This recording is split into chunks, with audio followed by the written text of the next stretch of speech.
નમસ્કાર વિદ્યાર્થી મિત્રો, ગુડ મોર્નિંગ. ગયા લેક્ચરની અંદર છેલ્લે આપણે બાયોગેસ પ્લાન્ટ વિશે ચર્ચા કરી ગયા હતા. ખરેખર એ બધા પરંપરાગત ઉર્જા સ્ત્રોતો છે. આપણે ખરેખર અત્યારે જે નવો સિલેબસની અંદર જે 30%નો ઘટાડો આવ્યો એની અંદર એ ટોપિક નથી, પણ અત્યારે આપણે ટોપિકની કન્ટિન્યુટી જળવાઈ રહે એટલે હું આગળ એક આની પછીનો ટોપિક લઉં છું. બરાબર છે. આપણે ભણવાનું તો બધું છે જ, તે ખાલી પૂછાશે નહીં. ઓકે, એટલે આ બધી બાબતો ખાસ ધ્યાન રાખજો. તો આજનો આપણો નવો ટોપિક છે પવન ઉર્જા. બરાબર, આજનો આપણો નવો ટોપિક શું છે? પવન ઉર્જા. અંગ્રેજીમાં એને કહેવાય છે વિન્ડ એનર્જી. વિન્ડ એટલે પવન, એના ઉપરથી વિન્ડ એનર્જી. પવન એટલે શું? પહેલા તો મારે તમને પ્રશ્ન પૂછવો છે કે પવન કોને કહેવાય? હા, તો પવનની સીધી સાદી વ્યાખ્યા છે એ એવી થાય કે ગતિશીલ હવાને પવન કહેવાય. શું કહેવાય? ગતિશીલ હવા ને પવન કહે છે. સમજો બરાબર? હો, અચ્છા, ગતિશીલ હવાને પવન કહેવાય. આપણે ઘરે ઘણી વખત પંખો શરૂ કરીએ અને એમ કહીએ કે ભાઈ જો હવા આવી. ખરેખર હવા ન આવે, પવન આવે. હવા તો હોય જ છે. આપણે જાણીએ છીએ કે હવા હોય તો જ આપણે એકબીજા છે એ સાંભળી શકીએ છીએ. હા, તો હવા તો છે જ તે હાજર આપણા રૂમમાં, પણ પંખો શરૂ કરીએ ત્યારે એ હવા ગતિશીલ બને અને એ ગતિશીલ હવા પવનમાં ફેરવાય. એટલે આપણને જ્યારે પંખો શરૂ થાય ત્યારે પવન આવે છે, હવા ન આવે. એટલે હવે બોલવામાં ધ્યાન રાખવાનું. બરાબર છે? તો ગતિશીલ હવા એને પવન તરીકે ઓળખવામાં આવે છે. હવે આપણો જે પવન છે કુદરતી રીતે એ કેવી રીતે આવે? તો કે સૂર્યમાંથી જે સૌર વિકિરણો આવતા હોય. બરાબર છે? આ સૂર્ય છે એમાંથી જે સૌર વિકિરણો આવતા હોય, એટલે કે સૂર્યના જે કિરણો પૃથ્વી પર પડતા હોય, હવે એ ગરમી લઈને આવતા હોય છે. એ ગરમી એના વડે જમીન એટલે કે ભૂખંડો અને જળાશયો અસમાન રીતે ગરમ થાય અને એના કારણે હવામાં ગતિ ઉત્પન્ન થાય છે. જો કેવું થાય કે આ માની લો કે આપણે સમજીએ પવન કેવી રીતે ઉત્પન્ન થાય. આ માની લો કે સપાટી છે જમીનની. બરાબર છે?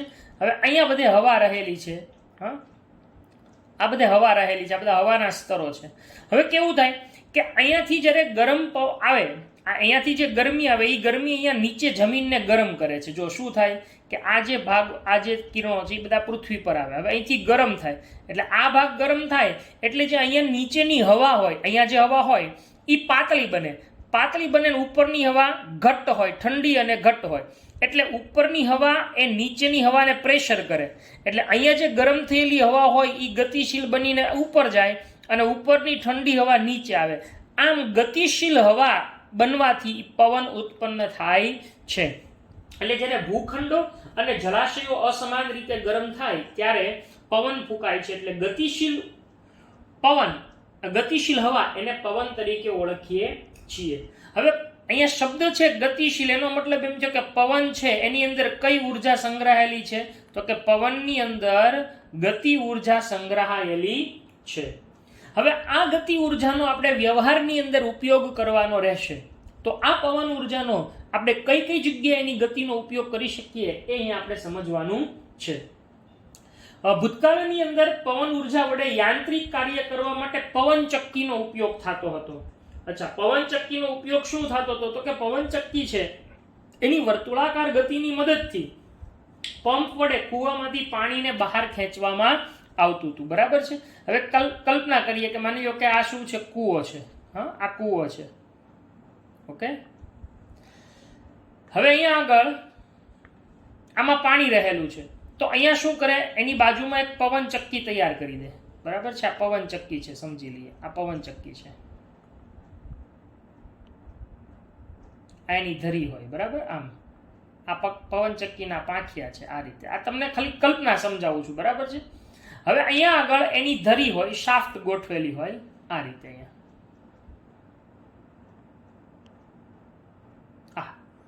બરાબર છે? હવે એની સાથે શું કરે? તો કે એની સાથે કદાચ આવું એક કોઈ દોરડું બાંધી રાખે આ રીતે. આમ અંદર જતું આખું ગોળાકાર આની ઉપરથી પસાર થાય. હવે શું થાય, આની સાથે ડોલ બાંધી દે કે જે કંઈ એના જે પાણી મેળવવા માટે હોય. હવે શું કરે તો કે પવનચક્કીથી જ્યારે આ ફરશે ત્યારે આ દોરડું છે એ શું કરશે, નીચેથી આ ભાગને ઉપર લાવશે અને પાણી છે એ કૂવામાંથી બહાર ખેંચી શકાય. એટલે આવી બહુ સરસ મજાની વ્યવસ્થા આપણા જે પૂર્વજો છે એ કરતા હતા. એટલે આમ મુખ્યત્વે એનો ઉપયોગ ક્યાં થાય છે તો કે એનો ઉપયોગ છે એ મુખ્યત્વે પવન ઉર્જા છે એ પવનચક્કીની મદદથી શું ઉત્પન્ન કરવા માટે થાય છે તો કે પવનચક્કીની મદદથી એ પહેલાના સમયની અંદર પાણી છે કૂવામાંથી ખેંચવા માટેનો ઉપયોગ થતો હતો. અત્યારે પવનચક્કીનો ઉપયોગ શું થાય છે તો કે અત્યારે પવનચક્કીનો મુખ્ય ઉપયોગ છે એ વિદ્યુત ઉર્જા ઉત્પન્ન કરવા માટે થાય છે. એટલે પવનચક્કીનો ઉપયોગ છે એ વિદ્યુત ઉર્જા ઉત્પન્ન કરવા માટે થાય છે. બરાબર.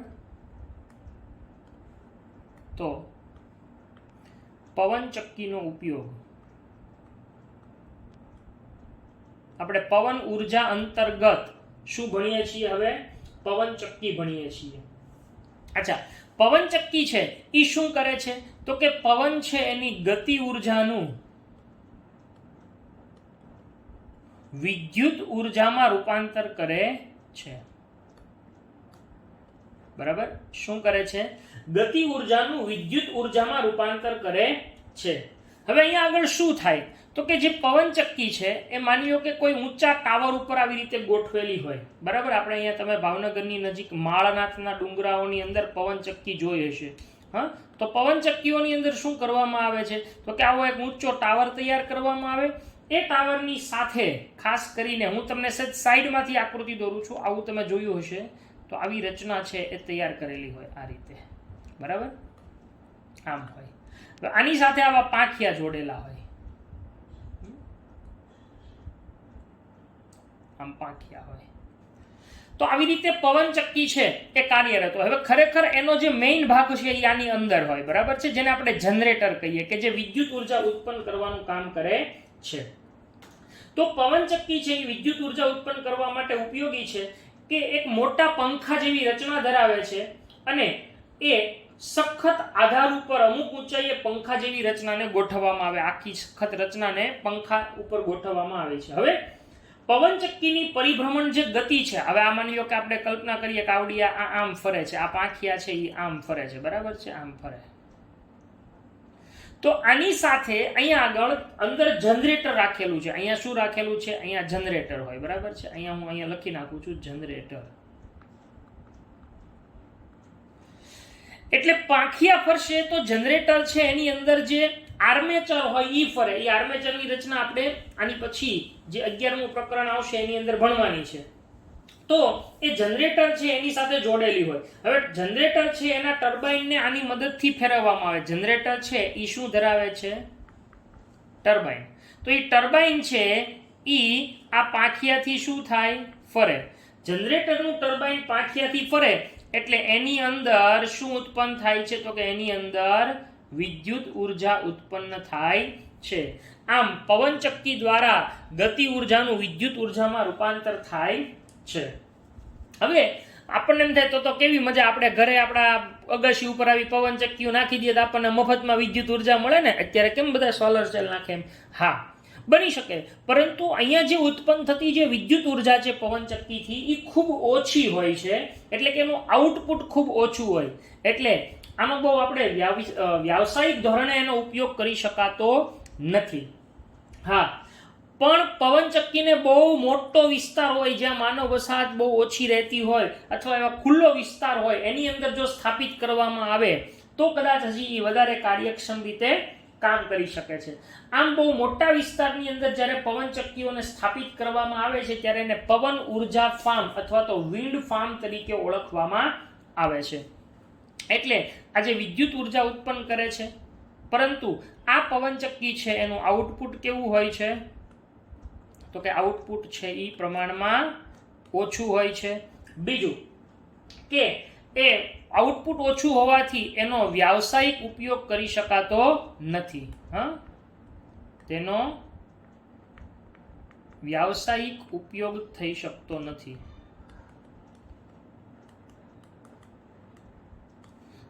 હા, તો ઘણા બધા અત્યારે પવન ઉર્જા ફાર્મ તો છે જ તે. આમ મોટા વિસ્તારમાં આમ મોટા વિસ્તારમાં શું કરવામાં આવે છે? તો કે મોટા વિસ્તારમાં પવનચક્કીઓને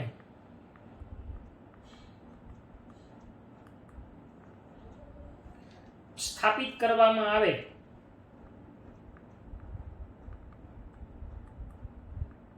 તો એવા વિસ્તારને શું કહેવાય છે?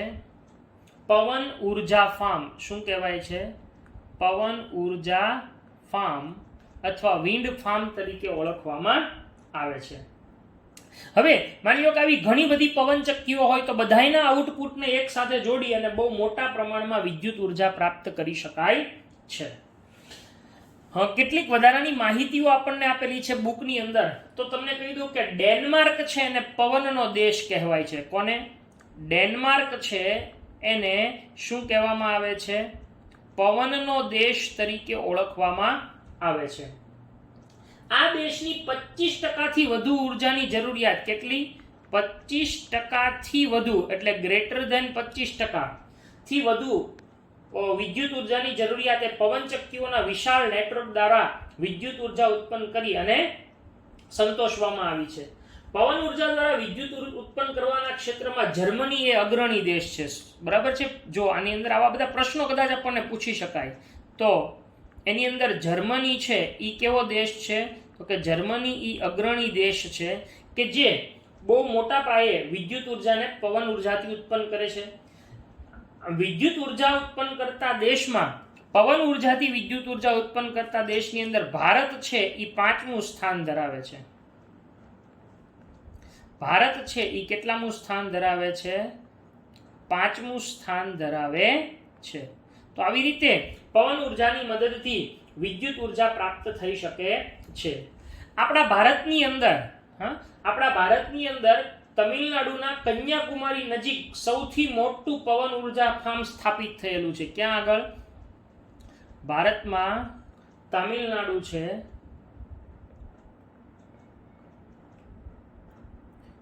એના કન્યાકુમારી નજીક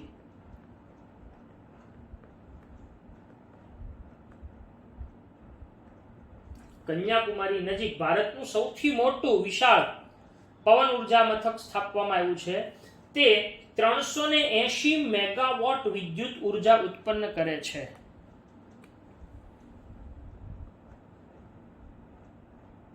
380 મેગાવોટ વિદ્યુત ઉર્જા ઉત્પન્ન કરે છે. એક અંદાજ મુજબ જો પવન ઉર્જાની પૂરતી ક્ષમતાનો ઉપયોગ કરવામાં આવે તો પવન ઉર્જાનું આશરે 45,000 મેગાવોટ વિદ્યુત શક્તિનું ઉત્પાદન આપણે કરી શકીએ છીએ. પરંતુ એની કેટલીક ટેકનિકલી મર્યાદાઓ રહેલી છે. તો આ મર્યાદાઓ શું છે? જો અત્યારે આ ટોપિકને હું આટલા માટે આવી રીતે લખું છું કારણ કે આપણે આ ટોપિક છે એ પેલા 30% માંથી એ નીકળી જાય છે. એટલે હું બધી જ ડિટેલો શબ્દશઃ લખતો નથી, પરંતુ જે હું બોલું છું એ તમારે દરેક વસ્તુને યાદ રાખવાની છે. બરાબર છે? તો પવન છે એની ઉર્જાના ફાયદા છે અને પવન ઉર્જા છે એ આવી રીતે આપણને વિદ્યુત ઉર્જા ઉત્પન્ન કરવામાં મદદરૂપ થાય છે. પણ હવે આપણે એ જોઈએ કે પવન ઉર્જા છે એના ફાયદાઓ શું છે અને એના ગેરફાયદા અથવા તો એનો ઉપયોગ કરવામાં રહેલી મર્યાદાઓ કઈ કઈ છે. તો પહેલા પવન ઉર્જા છે એના ફાયદાઓ. ચાલો ફાયદાઓ. કોના ફાયદાઓ? પવન ઉર્જાના. બરાબર છે? પવન ઉર્જા છે એના ફાયદાઓ અને પછી આપણે જોશું એના ગેરફાયદાઓ. બરાબર? અથવા તો એની મર્યાદાઓ.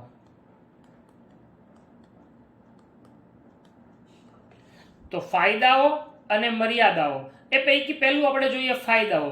ચલો એના ફાયદાઓ શું છે? તો કે પવન ઉર્જા છે એ પર્યાવરણને અનુકૂળ ઉર્જા સ્ત્રોત. જો આમાં તમારે કઈ બળતણનું કઈ દહન કરવા નથી, એટલે કોઈ પ્રદૂષણ છે એ ફેલાતું નથી. એટલે એનો ફાયદો એ છે કે પર્યાવરણ છે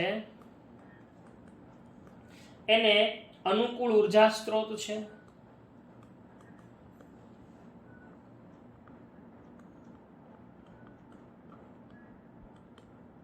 બીજું કે એ પુનઃ પ્રાપ્ય ઉર્જા સ્ત્રોત છે, એટલે તમે ધારો એટલી વખત પ્રાપ્ત કરી શકો છો. પુનઃ પ્રાપ્ય છે. તમને એક બીજું કહી દઉં કે પવન ઉર્જા છે એનો બીજો ફાયદો શું કે પવન તો રાત્રે આવતો હોય તો રાત્રે પણ વિદ્યુત ઉર્જા જનરેટ થાય. જ્યારે સોલર સેલની અંદર શું થાય તો કે સોલર સેલમાં સાંજ પડે પછી રાત્રે અંધકાર હોય તો બહુ રેર, બહુ ઓછી માત્રામાં આમ કહેવાય કે નહિવત જ તે વિદ્યુત ઉર્જા ઉત્પન્ન થઈ શકે. જ્યારે અહીંયા આગળ તો રાત્રે પણ પવન આવી શકે. એટલે આમ એ રીતે એ આપણને બેનિફિશિયલ રહે, બરાબર છે, એ આપણને ફાયદાકારક રહે છે. એ પુનઃ પ્રાપ્ય ઉર્જા સ્ત્રોત છે. અને બીજું છેલ્લું કે એને એક વખત સ્થાપ્યા પછી એને વારંવાર ખર્ચ કરવાની જરૂર નથી. એટલે કે વિદ્યુત ઉર્જાના ઉત્પાદનમાં વારંવાર પછી ખર્ચ કરવાની જરૂર પડતી નથી, બરાબર છે. વારંવાર ખર્ચ કરવાની જરૂર નથી.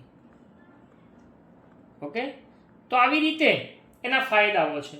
હવે એની મર્યાદાઓ, તો એની મર્યાદાઓમાં શું છે તો કે પહેલું કે જે વિસ્તારોની અંદર વર્ષના મોટા ભાગના દિવસો દરમિયાન તીવ્ર પવન ફૂંકાતો હોય એ વિસ્તારોમાં જ પવન ઉર્જા ફાર્મ છે એ સ્થાપિત કરી શકાય છે.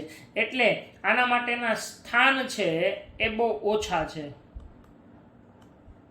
બરાબર છે. કે જ્યાં મોટા ભાગના દિવસ દરમિયાન પવન ફૂંકાતો હોય, દિવસો દરમિયાન પવન ફૂંકાતો હોય એવા વિસ્તારમાં ઉર્જા સ્થાપિત કરી શકાય. બીજું અને સૌથી અગત્યનું જે આપણને આ પ્રશ્ન સ્વરૂપે પણ પૂછાય છે કે ટર્બાઇનની ગતિ છે, ટર્બાઇન છે એની જરૂરી ગતિ ચાલુ રાખવા માટે, એની જરૂરી ગતિ શરૂ રાખવા માટે શું કરવું પડે તો કે જરૂરી ગતિ શરૂ રાખવા માટે પવનની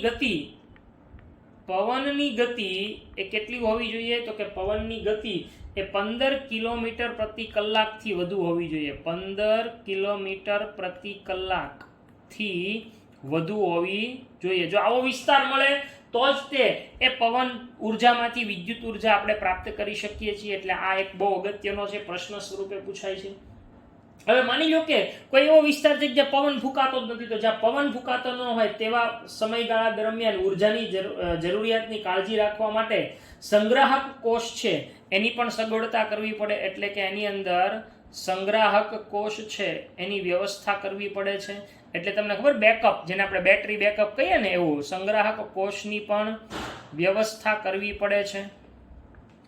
નેક્સ્ટ, પવન ઉર્જા ફાર્મ સ્થાપવા માટે બહુ મોટો જમીનનો વિસ્તાર જરૂરી છે. જેમ કે 1 મેગાવોટ છે, જો આ પ્રશ્ન પૂછાય છે કે 1 મેગાવોટનું પવન ઉર્જા મથક સ્થાપવા માટે આશરે 2 હેક્ટર જમીનની જરૂર પડે. કેટલી? 2 હેક્ટર જમીન છે એની જરૂર પડે છે. તો આવી રીતે એ ખૂબ ખર્ચાળ પણ છે, બરાબર. પવન ઉર્જા સ્થાપવા માટે પ્રારંભિક ખર્ચો બહુ મોટો થાય છે, બરાબર છે. પ્રારંભિક ખર્ચ ખૂબ વધુ હોય છે. કારણ કે તમે જુઓ ઘણી વખત આ પવનચક્કીને ટેકરીઓ ઉપર ગોઠવવામાં આવતી હોય તો ટેકરીઓ ઉપર આ બધા સામગ્રી લઈ જવા માટેનો ખર્ચ બહુ વધી જાય છે. એટલે એનો જે પ્રારંભિક ખર્ચ છે એ ખૂબ ઊંચો હોય છે.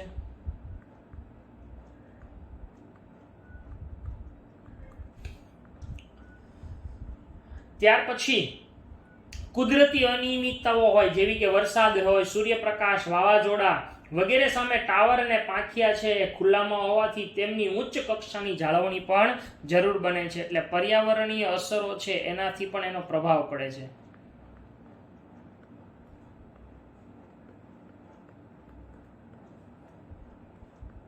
એ પ્રભાવિત થઈ શકે છે. તો આમ આવી બધી એની અંદર શું રહેલી છે? મર્યાદાઓ રહેલી છે. પરંતુ તેમ છતાં આજે આપણે એનો ઉપયોગ છે એ કરી રહ્યા છીએ. તો આ થઈ ગયું પવન ઉર્જા. ત્યાર પછી હવે આપણો જે ટોપિક આવવાનો છે જેને આપણે બિન પરંપરાગત ઉર્જાના સ્ત્રોતો કહીએ છીએ, તો આપણે એની ચર્ચા કરીએ. બિન પરંપરાગત ઉર્જાના સ્ત્રોતો, બરાબર. બિન પરંપરાગત ઉર્જા સ્ત્રોતો.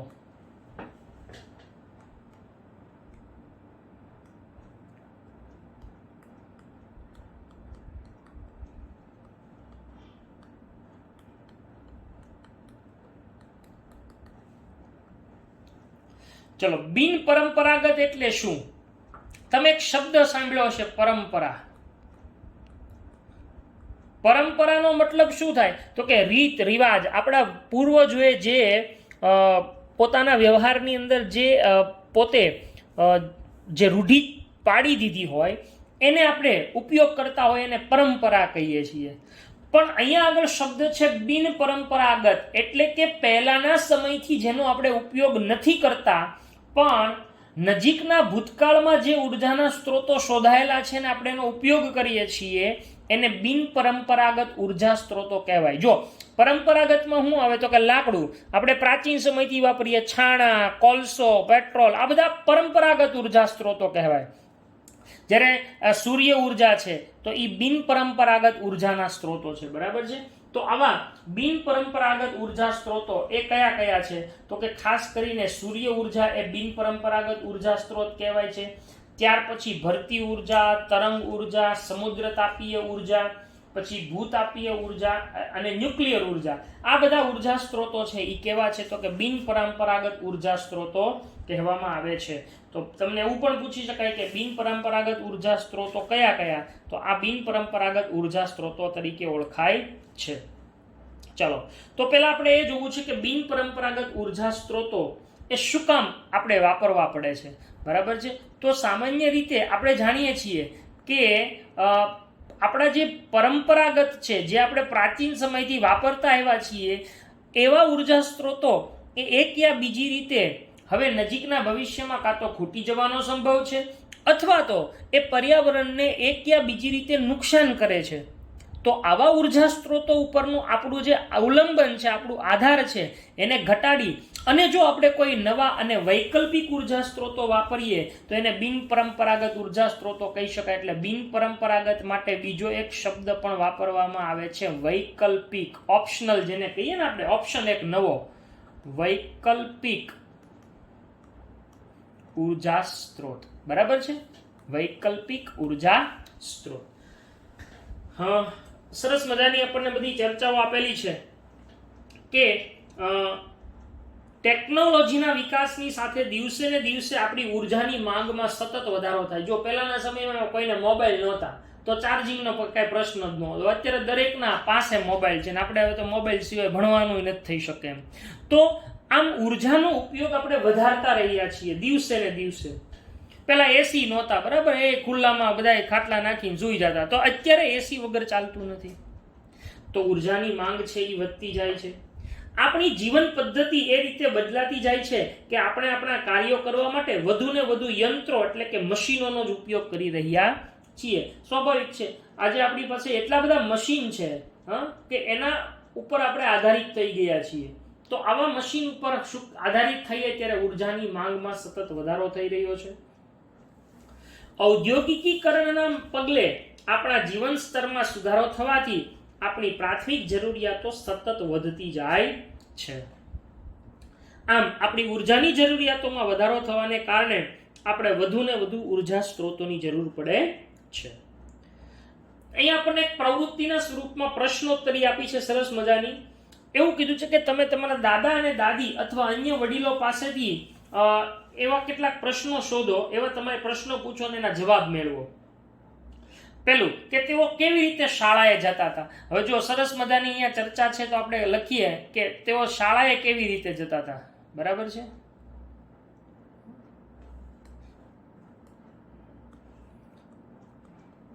દાદા કે દાદી તો શાળાએ કેવી રીતે જતા?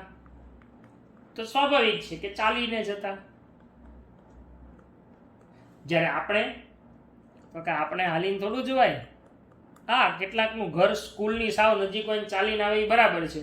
બાકી આપણે તો જો ટુ વ્હીલર હોય, મોટર કાર હોય કે બસ કે વાહનનો ઉપયોગ કરીએ છીએ. એટલે ટૂંકમાં આપણે વાહનનો ઉપયોગ કરી રહ્યા છીએ શાળાએ જવા માટે. બીજું કે તેમને એવો પ્રશ્ન પૂછવાનો કે તેઓ જ્યારે યુવાન હતા ત્યારે તેમની દૈનિક જરૂરિયાત, રોજિંદી જરૂરિયાતનું પાણી કેવી રીતે મળતું. આપણે તો ઘરે નળ ચાલુ કરો ને એ પાણી આવવા માંડે, પણ એને તો કે એવો નદી કે કૂવામાંથી દૈનિક જરૂરિયાતનું પાણી મેળવતા. કૂવામાંથી પાણી ભરવા જવું પડતું. ઘર છે એ કૂવાથી દૂર હોય તો 2-3 કિલોમીટર ચાલીને પાણી છે એ ભરી અને પાણી માથે ઊંચકીને આવવું પડતું. આવી પરિસ્થિતિની અંદર પાણી છે એ પ્રાપ્ત થતું હતું. એટલે પાણી છે એ કેવી રીતે મેળવતા હતા તો કે પાણી મેળવવા માટે કૂવા કે નદીઓમાંથી નદીમાંથી પ્રાપ્ત કરતા હતા. જ્યારે આપણે કેવી રીતે, તો કે આપણે તો સીધું એક સ્વિચ શરૂ કરો, સબમર્સિબલ પંપ એટલે બોરમાંથી પાણી મેળવીએ છીએ. એટલે આપણે સબમર્સિબલ પંપ એટલે આપણે જે ઘરે એવી મોટી મોટર હોય કે જે ઝડપથી ઉપરના ટાંકામાં પાણી ચડાવી દે છે, બરાબર. સબમર્સિબલ પંપ છે એનો ઉપયોગ કરીએ છીએ. તો પાણી મેળવવા માટે પણ બેયની અલગ અલગ પદ્ધતિઓ હતી. પહેલાના સમયમાં અલગ હતી, આપણા સમયમાં અલગ છે. તેઓ મનોરંજન માટે શેનો ઉપયોગ કરતા? એન્ટરટેનમેન્ટ માટે કોનો ઉપયોગ કરતા? તો કે તેઓ મનોરંજન માટે તો સામાન્ય રીતે કોઈ મેળાવડા થાય, કોઈ સંમેલન થાય, શેરી નાટક અથવા નાટક આવતા હોય, મેળા અથવા તહેવારોની ઉજવણી એમના મનોરંજનના માધ્યમ હતા. પેલા કઈ ટીવી, મોબાઈલ ને સિનેમા ઘરો ને એવું કાંઈ નહોતું, કદાચ રેડિયો હતો તો એ ગીત સાંભળે. તો પહેલાના સમયમાં મનોરંજનના સાધનો શું હતા?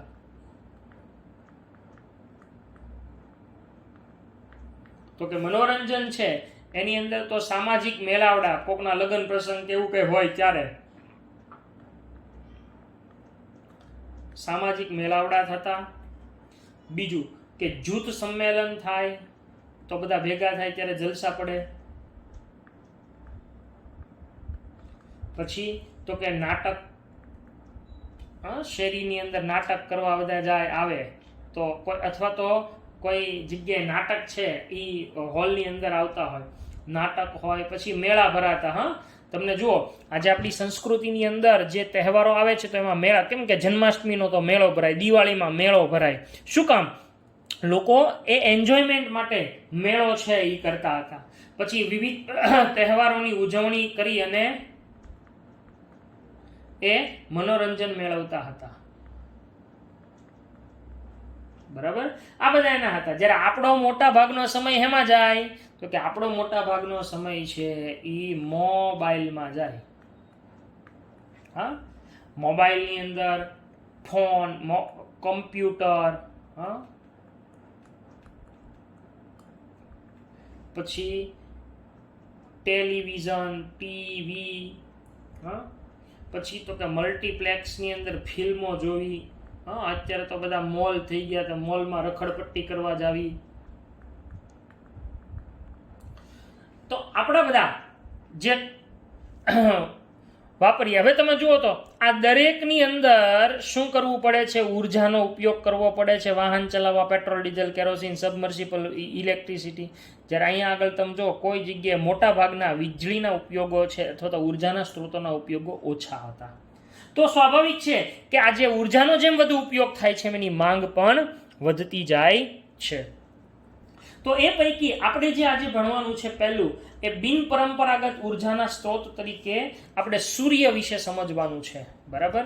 શું સમજવાનું છે? બિન પરંપરાગત ઉર્જા સ્ત્રોત તરીકે સૂર્ય.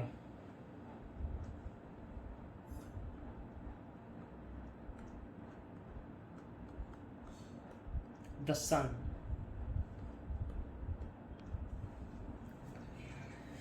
સૂર્ય ઉર્જા. સૂર્ય એક ઉર્જાનું સ્વરૂપ છે. આપણે જાણીએ છીએ કે આશરે 5 અબજ વર્ષોથી, કેટલા? 1-2 વર્ષથી નહીં, 5 અબજ વર્ષોથી હાલના દરે પ્રચંડ ઉર્જા સૂર્યમાંથી ઉત્સર્જિત થઈ રહી છે, બરાબર છે. હાલના દરે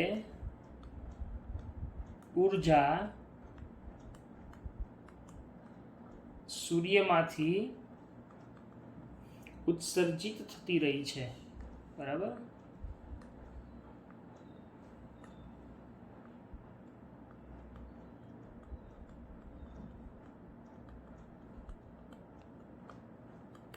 અને તમને જાણીને નવાઈ લાગશે કે હજી એટલા વર્ષો સુધી ઉર્જાનું ઉત્સર્જન થશે, અને હજુ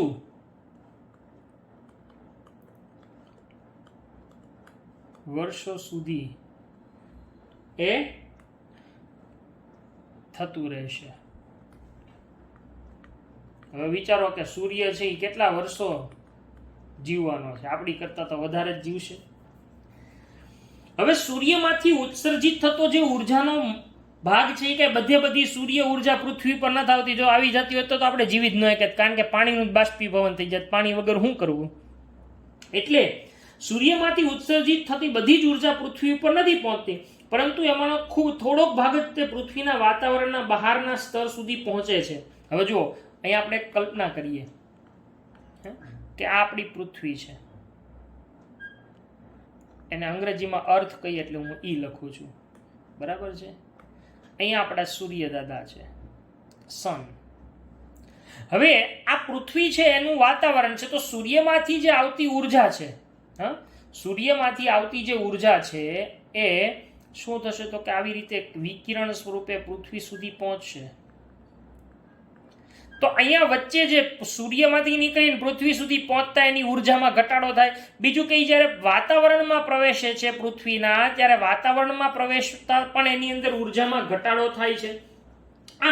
આમ બહારના સ્તર સુધી એ પહોંચે છે, અને જ્યારે પૃથ્વીના વાતાવરણમાંથી પસાર થાય ત્યારે આ ઉર્જાનો લગભગ અડધો ભાગ તો શોષણ પામે અને બાકીનો ભાગ જ તે પૃથ્વીની સપાટી સુધી પહોંચે છે.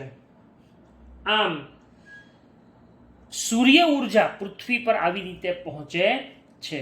તો ઉર્જાનો મોટો ભાગ એ કેવી રીતે પહોંચે છે? તો કે આપણે પૃથ્વી છે એ સૂર્યમાંથી ઉત્સર્જિત થતી ઉર્જાનો ખૂબ થોડોક ભાગ જ પૃથ્વીના વાતાવરણના બહારના સ્તર સુધી પહોંચે. એ થોડાકમાંથી પાછો પૃથ્વીની અંદર છે એ અંદર ઓછો આવે, એની કરતાં અડધો ભાગ જ શોષણ પામે અને બાકીનો ભાગ જ પૃથ્વી સપાટી સુધી પહોંચે છે. આપણા મોટા ભાગના ઉર્જાના સ્ત્રોતોના મૂળમાં સૌર ઉર્જા રહેલી છે, બરાબર છે. આપણા મોટા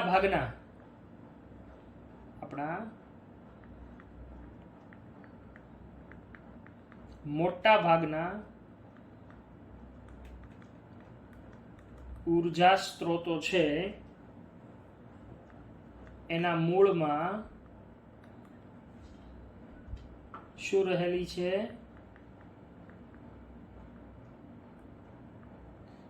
સૌર ઉર્જા રહેલી છે, સૂર્ય ઉર્જા રહેલી છે. આ સૂર્ય ઉર્જા એ અખૂટ ઉર્જા છે. તે કેવી ઉર્જા છે? અખૂટ ઉર્જા છે. તેની મદદથી શું ચલાવી શકાય? તો કે તેની મદદથી સૂર્ય કુકર એટલે કે સૌર કુકર, એની મદદથી સોલર વોટર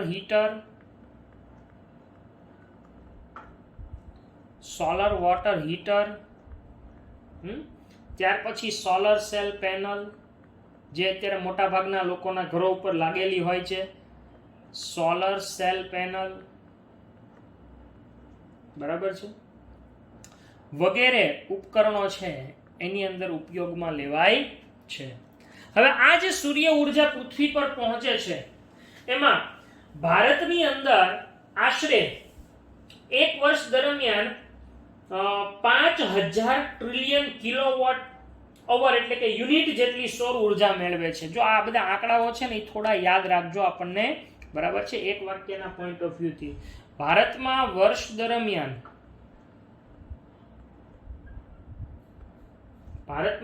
દરમિયાન કેટલી? 5000